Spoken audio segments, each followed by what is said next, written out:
Gaba funasa anyega wabute amunyega Gaba funasa ayanu hagari funanuma amunyega Gaba funasa aruma hanuma o amunyega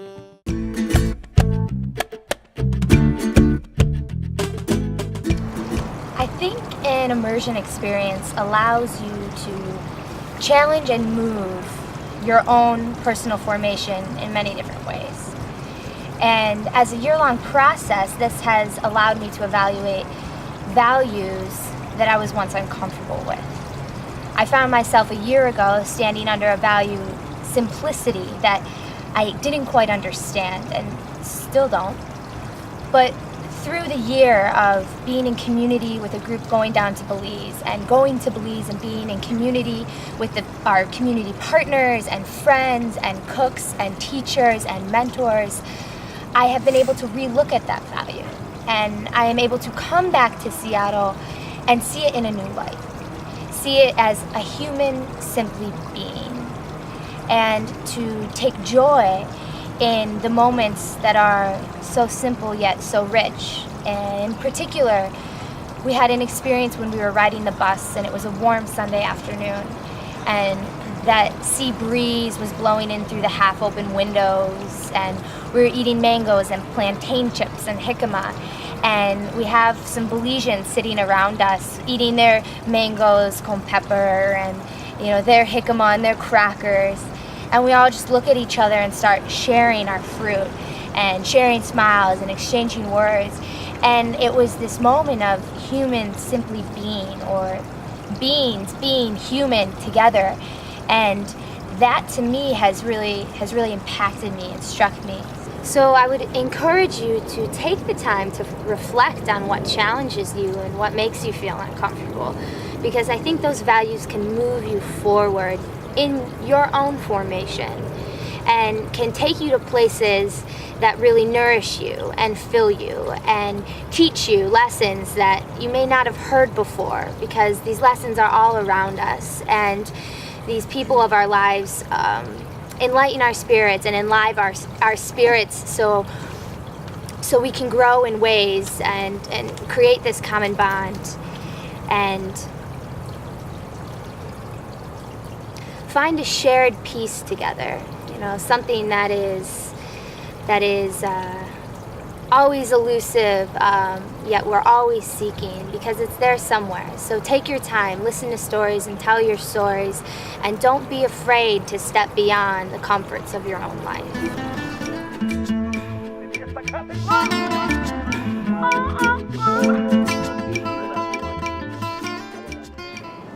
So during my time in Belize, I was lucky enough to volunteer and be placed at two wonderful sites. The first was at the St. Martin's Preschool.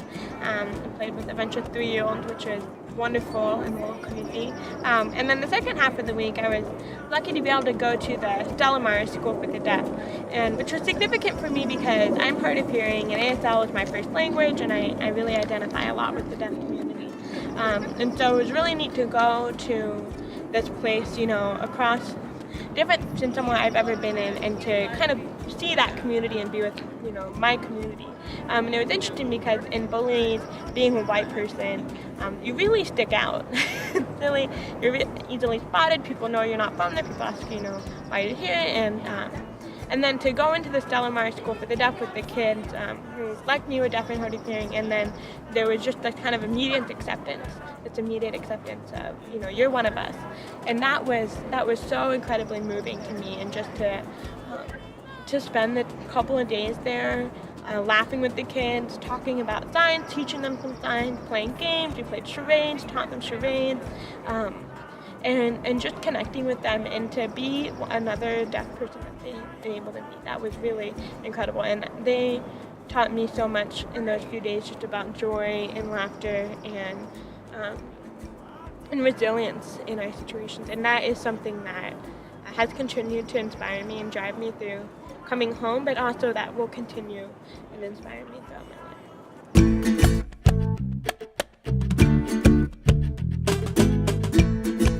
Going into the Belize trip, I made a conscious effort to say yes to being present there, being present to Belize itself, to the people of Belize, to the people in our group, to just being present there.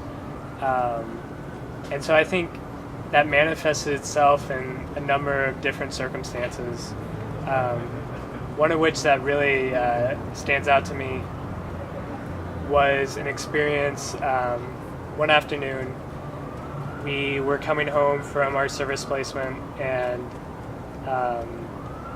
we were just at a restaurant, and we ordered food, and the restaurant owner just sat down with us and started telling us about his story, telling us about Belize and Belize City, how, you know, as a kid he could walk around the streets, feel safe, but now it's become much more dangerous, and gang life had, you know, grown, and how a lot of his family had moved to the States and things weren't the same anymore, but that he still loved it, that he was still cherishing life, that he was still enjoying the glory of Belize.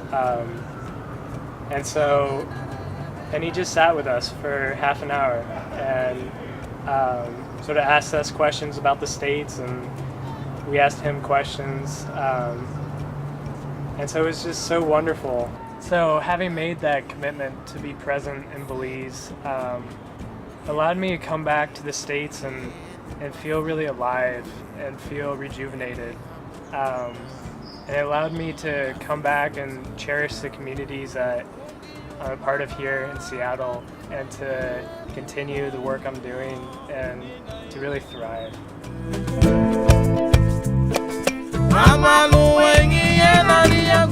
The question asked of us in Belize was, what are we going to say yes to? And what I ultimately said yes to was letting go and living in the moment and being a part of organic experiences. And for me, Belize was that representation.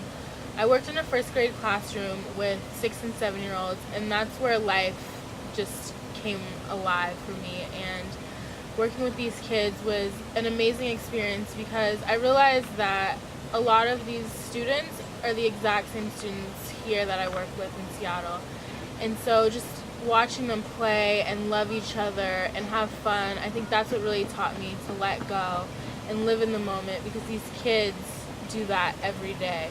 They play and they have fun, and it's just really inspirational for me. And in Belize, we received these rocks. On my rock, I put the name of different students that touched me personally. And for me, this is really a symbol of what Belize was for me. They each taught me a different lesson, whether it was how to be a friend to someone or how to live organically and just be in the moment. And for me, I really appreciated that. And a quote from one of the students was, "There's a cool breeze."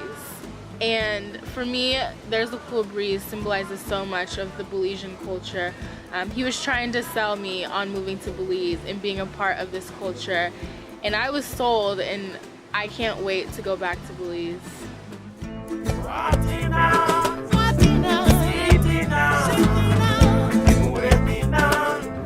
Good morning. A simple phrase I hold on to as a beautiful fragment of Belize.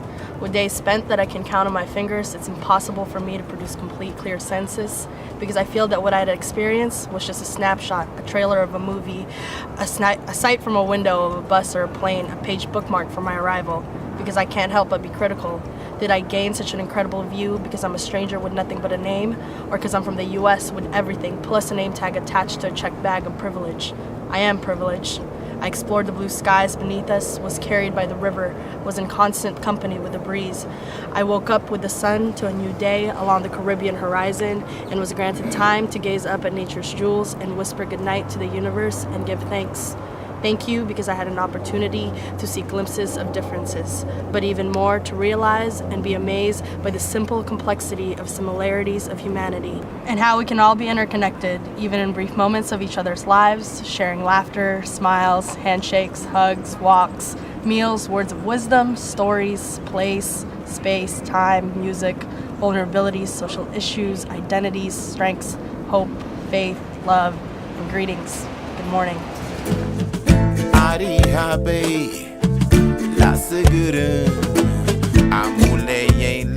So a really important moment for me on the trip was our first weekend when we went to Zanantanich, a Mayan ruin. And the really important part of that was on the way home. We were all on the bus and we'd all become really tight with each other as traveling companions, but we were also really starting to get to know Belize. And the people of Belize and the sounds and the smells of Belize. I remember the bus ride. It was hot, especially compared to Seattle, but it wasn't too hot. It was just like where the windows down were perfect, and the air was coming through the windows, and we were all crammed on the bus, and we were just enjoying every bit of life. But as we kept going, more and more people kept getting on the bus, and there was less and less room on the bus. And I remember a family coming on the bus, a family of Mennonites who looked kind of out of place in Belize, very white and traditional and formal. And this family came on the bus, and the mom was holding an infant, and she had two young kids with her, and she was trying to find room to stand and hold her infant, and a place for her other two young kids. And I remember this Belizean woman, a really big, awesome, happy Belizean woman was sitting right next to them, and she just reaches down and she grabs one of these little kids and she just puts this kid right on her lap. And the mom just looked at her and nodded thanks, and then continued to do what she was doing. And so I guess for me, seeing that Belizean woman pick up the child of a stranger, and the mother not being afraid or intimidated or worried that something was going to happen to her kid, really made me think about how we interact with people we don't know and what kind of friendliness we're extending, and how places like the bus become places of fear. And that's been something I've been carrying with me and carrying in my thoughts when it comes to interacting with people and with strangers. And I think it's something that I'm going to continue to remember from the trip.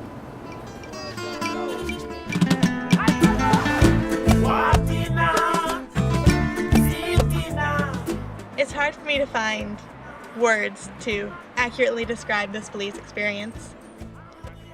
When I ask myself, what have I taken away? Really, what comes to mind first is joy. Joy and pure happiness and gratefulness for the experience. Gratefulness for the people that I got to meet. It's just, I can't find the right words. But I remember standing in the huge open classroom at the YWCA with the second-year high school girls. And they were busily working on a project for their open house, and talking, being high school girls, with occasionally shouting out, "Miss, Miss," when they had a question or needed clarification on their project. And then they settled down and got to work, and I found myself standing at the front of the classroom with Miss Sanchez. And she asked me what my goals were and what I was doing with my life. And then we got to talking about these girls and their goals and what they're doing to reach them. Because the girls at this high school are here by choice. They were kicked out of the regular public system and worked hard to get where they were to do this project. And they did it against all odds. Thank goodness they have, bless the teachers they have. But they did it against their poverty, against their family troubles, against the violence. Miss Sanchez was telling me about how the night before, she and her 7-year-old son had to dive down to the floor because there were 17 shots because of the gang violence 2 houses down. And I'm just inspired that these girls can take what they have whether it's a little or a lot, and just do everything in their power to make their lives what they want them to be.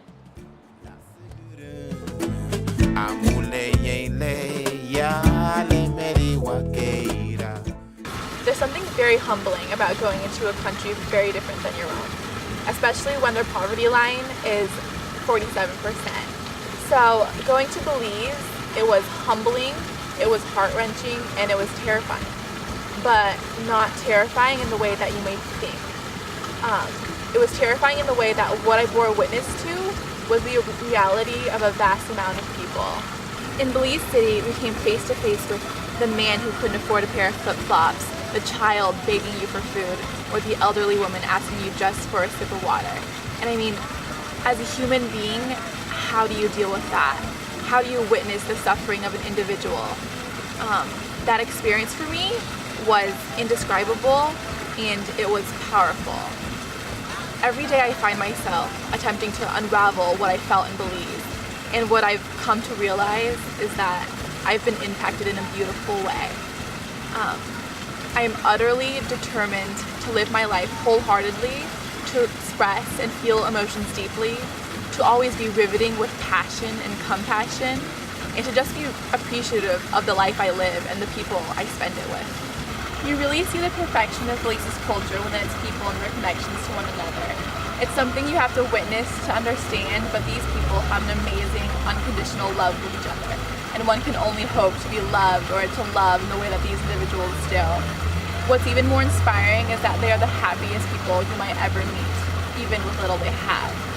So it really opens your eyes to what's important in life, and for me, that is to live in each moment, to be present in each moment, and to embrace them as best you can.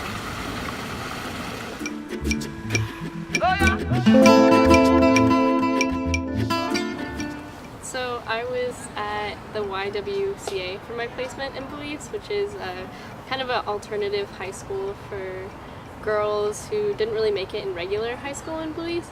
And most, like 80% of the high school was girls like learning like vocational trades, to sew, to do hospitality, I don't know, a couple other things. But the rest of it, there was like 5 or 6 girls in this program for girls who hadn't passed their tests to get into high school. So it's kind of like the ACT here, where you have to get a certain score to go into college. They have to do that for high school, and these girls hadn't passed the test to go beyond like the 8th grade, their equivalent of the 8th grade. So I was volunteering there or working there with some of the girls, and oftentimes our teacher, the teacher that led that class, Mr. May, I think it was, he would just leave, and he would like basically just give us the class, and we didn't really know how to teach 7th graders, much less 7th graders that didn't really know how to like write or spell, and we're kind of out of our league. And I was with Ray, who was really great at it. So we were so frustrated when Mr. May was there, and like he wasn't really teaching that well. We thought he wasn't very like helping that much, and we couldn't wait for him to leave so we could kind of do it our way, like with playing games and kind of building on the rapport we had established with the girls for the first couple days. And I remember feeling a lot better after he left, but also feeling like really upset that every day like these girls would have to deal with this teacher, Mr. May, and like I felt that reflected a lot of other classrooms, of stories I had heard from other classrooms, like the teachers were really frustrating. So when I went back for reflection for the rest of my group that night, I was so frustrated, and I was telling the story about Mr. May and like how I felt that these girls weren't getting the opportunities they could have. I cried for the first time that I had on my trip, which was a big moment for me. And then the next night, I was still struggling with it. The next night we had an ice cream social where the Jesuit volunteers who were staying there for a couple years came and talked to us. And this one guy in particular, I think his name was John, was talking to me, and I was telling him how frustrating this was and like how I couldn't really like make peace with it. And he offered some advice that really resonated with me, which was that we have a way of doing things like that Americans are used to, and it's easy for me to go in and judge how they're doing things in Belize based on my standards, but it's harder for me it was harder for me to open my mind to like how they were doing things, and like it's just so different in Belize, and like it's not easy to judge like based on my standards, which I thought was a thing that really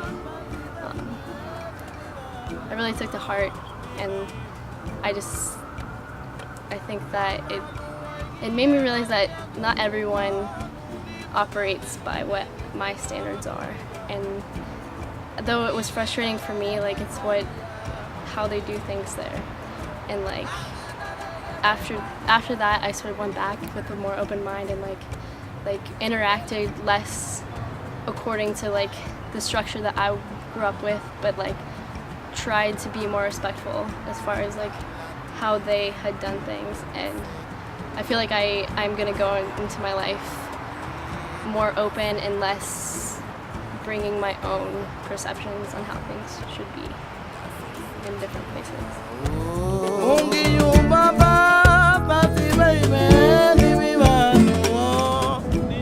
My education here at Seattle University has truly taught me to love and appreciate the whole person. And after experiencing the people of Belize and seeing their beautiful, rich faith despite their poverty-stricken country, I realized that it's not my job to figure out why the world is the way the world is. I have this newfound understanding that the world is a beautiful balancing act of love, pain, suffering, and hope. And I don't have to go in and fix it or have answers. I just have to join in their suffering. I have to view their suffering. I have to listen to them and hear them. Because when another person not only feels but is listened to and is understood, there's no greater gift. There's no greater force for change for yourself and the world around you. The measure of your compassion lies not in your service of those on the margins, but in your willingness to see yourselves in kinship with them, connected to them, to move beyond the service of the other to a solidarity where your heart is in the right place, and now finally to a place of kinship where your feet are in the right place.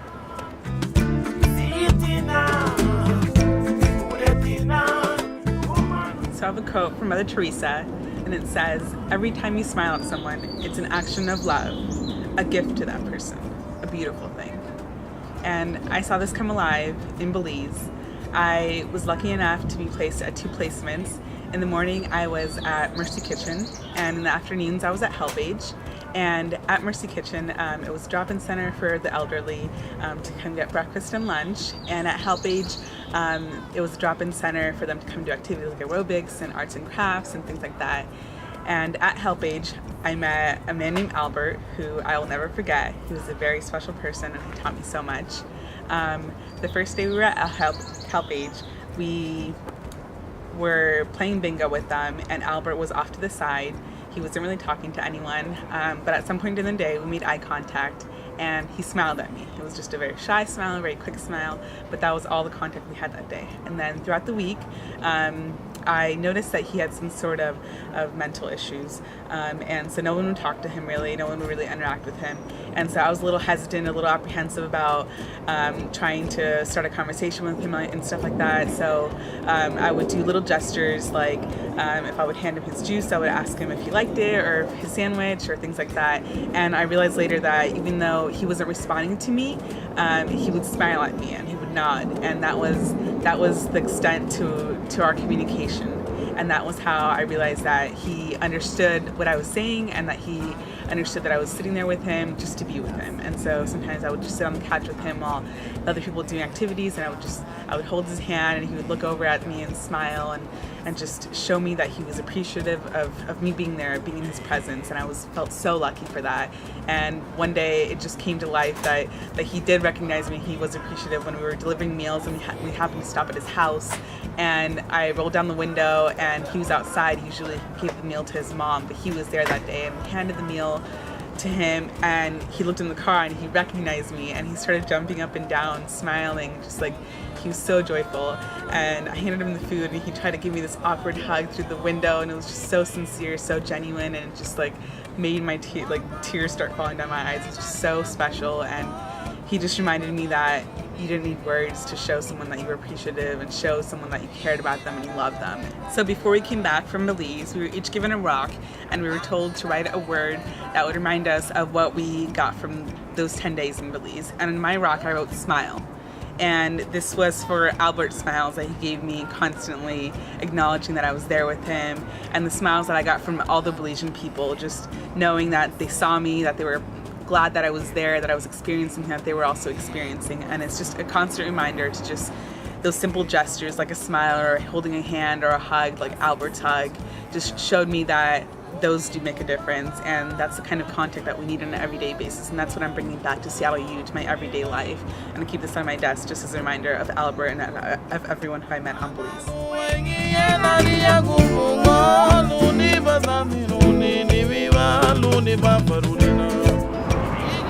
When I think of my time in Belize, two events come to mind, and they both really taught me about community and how we live in community. And ironically, the first is a moment on Keycocker, which was an island we visited towards the last weekend, that I just really had some time to meditate by myself and watch the sunrise and look at the stars with the group. And I think being with yourself, you learn a lot and you reflect a lot. And part of the reason I signed up for this trip was to reflect on myself and take some time for myself in this busy life that we lead. And it was really refreshing after a week of service to be able to do that and think about the time and the people we had met. And so it really taught me how I choose to live my life and interact with people in my communities that I create, and which leads to the second event, which was I worked in two locations, Help Age, which was a home for elderly, and we got to spend some afternoons, lazy afternoons, and helped out with little games and calisthenics. And the other site was Mercy Kitchen, where we would deliver food, cook food all day for mentally disabled and elderly in the community and for poor in the community. And the second event was being able to deliver to these poor communities in Belize, and being able to enter these homes and see people and meet people and shake their hands and look in their eyes and talk about how their day is going. And it's something so simple as that, to be able to connect with someone and have this genuine connection in context that you don't normally have. And although it was uncomfortable at times, I think it's those times that you grow the most, when you're out of your comfort limits. And what was really interesting and unique in this Belize trip is that we were able to actually enter some of the homes of people that we did cook for, and it really gave a sense of intentionality and be able to give them a food that we had prepared that day, and be able to shake their hand and look in their eyes and ask how their day is going, and see how they're living in some pretty poor living conditions, and it just really made you not only value genuine human interaction and like I said, the intentionality of giving people food, something so basic that is very much appreciated across all socioeconomic boundaries, across all cultures, and it felt very, very intentional to be able to do that and be able to see the people that you are affecting.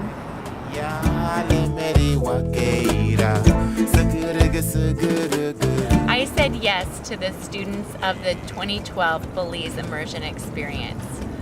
It is a gift and an honor to me to be able to accompany students who have opened their hearts, opened their minds, and let loose their hands to hold another's hand. I have said yes to the relationships that Seattle University has with the people of Belize City, the people of Cayo District, and the people at the Keys. I'm so grateful to be a part of this 20-year relationship that we've had with that country. I have said yes to watching the students change, and allow themselves to enter into those same relationships. It's a gift to watch them open and be transformed as they experience a new culture, a different society, and the people that they encounter when they're in that country. I believe that these immersion experiences can change people. I've seen students who have changed careers, vocations, who've decided to do postgraduate service because of just a simple 9-day experience with folks they've never before met and may never meet again. So I wonder now what you will say yes to. I thank you, God, for most this amazing day. For the leaping greenly spirits of trees. And a blue true dream of sky. And for everything. Which is natural. Which is infinite. Which is yes. I, who have died, am alive again today. And this is the sun's birthday. This is the birthday of life. And of love and wings. And of the gay, great happening. Illimitedly earth. How should tasting, touching, Hearing. Seeing. breathing any. Lifted from the know of all nothing. Human merely being. Doubt unimaginable you. Now the ears of my ears awake. And now the eyes of my eyes are opened.